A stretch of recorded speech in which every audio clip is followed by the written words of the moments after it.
Required है, और आपको क्या रिक्वायर्ड है? अमाउंट, आपका टारगेट पूरा करवा के जाएगा।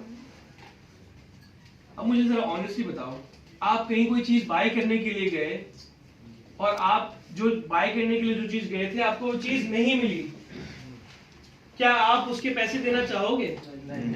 नहीं देना चाहोगे ना। ऑनेस्टली ये सिंपल सी बात है ना, सिंपल सा रूल है।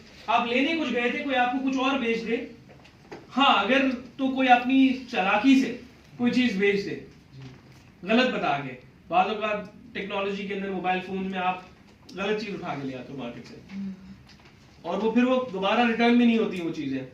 आप ले आते हो घर आके, आपको ख्याल आता है कि यार ये तो मैंने गलती कर दी, मैंने कोई गलत चीज ले ली, चेक नहीं किया, कोई फॉल्ट है, कोई इसके अंदर कोई पुर्जा खराब है, तो बाद में आपको रियलाइज होता है कि यार I have made a huge mistake, I have paid for it, but वो वर्थ इट नहीं था।